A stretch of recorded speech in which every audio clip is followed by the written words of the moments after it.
ಶ್ರೀ ಗುರು ಬಸವಲಿಂಗಾಯ ನಮಃ.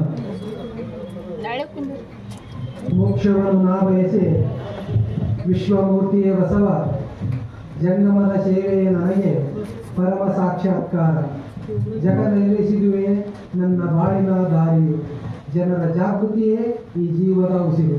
ಸಕಲ ಜೀವಾವಳಿಗೆ ಲೇಸನ್ನೇ ಬಯಸಿ ಮನುಕುಲಕ್ಕೆ ಕಲ್ಯಾಣದ ಮಾರ್ಗವ ತೋರಿರುವ ಇಷ್ಟಲಿಂಗ ಜನಕ ಲಿಂಗಾಯತ ಧರ್ಮಗುರು ಭಕ್ತಿ ಭಂಡಾರಿ ಶ್ರೀ ಪತಿತ ಭೀಮ ದಲಿತ ಕುಲೋದ್ಧಾರಕ ಅಪ್ಪ ಬಸವ ತಂದೆಗಳ ದಿವ್ಯ ಚೇತನಕ್ಕೆ ಹಣಿಮಣಿದು ಆ ಮಹಾಗಳಿನಲ್ಲಿ ಬೆಳಕಾದಂತಹ ಜಗದ ಎಲ್ಲ ಶರಣರಲ್ಲಿ, ಸಂತರಲ್ಲಿ, ಸಾಧು ಸತ್ಪುರುಷರಲ್ಲಿ ಹಣಿಮಣಿದು ಬುದ್ಧ, ಬಸವ, ಅಂಬೇಡ್ಕರ್ ತತ್ವಗಳನ್ನು ಜೀವನದಲ್ಲಿ ಅಳವಡಿಸಿಕೊಂಡು ಅದೇ ತೆರನಾಗಿ ತಮ್ಮ ಜೀವನವನ್ನು ಸಾಗಿಸಿ ನಮಗೆಲ್ಲರಿಗೂ ತಂದೆ ಸ್ವರೂಪರು, ನಮಗೆಲ್ಲರಿಗೂ ಬಸವ ಸ್ವರೂಪರು ಆದಂತಹ ಪರಮ ಪೂಜ್ಯ ಈ ಮಠದ ಒಡೆಯರು ಹಿಂದೂದರಪ್ಪಗಳ ದಿವ್ಯ ಚೇತನಕ್ಕೆ ಹಣೆ ಮಾಡಿದರು.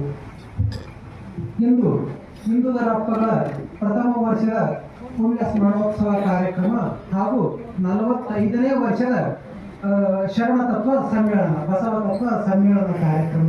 ಈ ಕಾರ್ಯಕ್ರಮಕ್ಕೆ ದಿವ್ಯ ಸನ್ನಿಧಾನವನ್ನು ಕರುಣಿಸಿ ಬಸವ ತತ್ವನಿಷ್ಠರಾದಂತಹ ಪೂಜ್ಯ ಫಕೀರಾನಂದ ಮಹಾಸ್ವಾಮಿಗಳ ದಿವ್ಯ ಚೇತನಕ್ಕೆ ಹಣೆ ಮಾಡಿತು.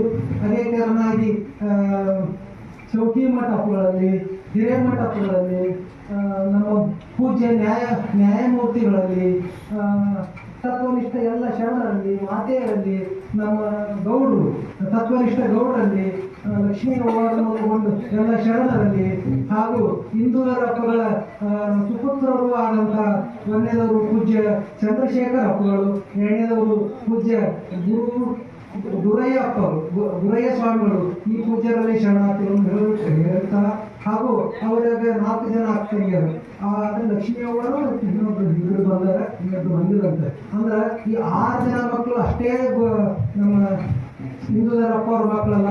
ಇಲ್ಲಿ ನಾವೆಲ್ಲರೂ ಏನು ಸೇರೇವಲ್ಲ, ನಾವೆಲ್ಲರೂ ಯಾರಪ್ಪ ಅಂತಂದ್ರೆ ಹಿಂದೂದರಪ್ಪಗಳ ಮಕ್ಕಳೇ ಅದೇವು.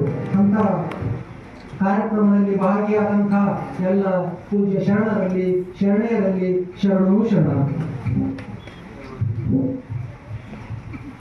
ಬಹಳಷ್ಟು ವಿಚಾರಗಳನ್ನೆಲ್ಲ ಇವತ್ತಿನ ವೇದಿಕೆಯಲ್ಲಿ ಬಹಳ ಚೆನ್ನಾಗಿ ಎಲ್ಲ ಪರಮ ಪೂಜ್ಯರು ಬಂದುಕೊಂಡು ಎಲ್ಲರೂ ಬಹಳ ಚೆನ್ನಾಗಿ ಹೇಳ್ಯಾರ.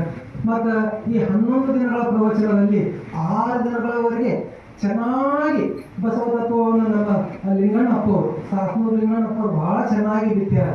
ಅವರೆಲ್ಲ ಬಸವ ತತ್ವನಿಷ್ಠ ಲಿಂಗಣ್ಣಪ್ಪವರು ಸಿದ್ಧಾರೂಢರ ಶಾಸ್ತ್ರ ಮತ್ತು ವಚನ ತಗೊಂಡು ಹೇಳಿದ್ರು. ಸಿದ್ಧಾರೂಢರು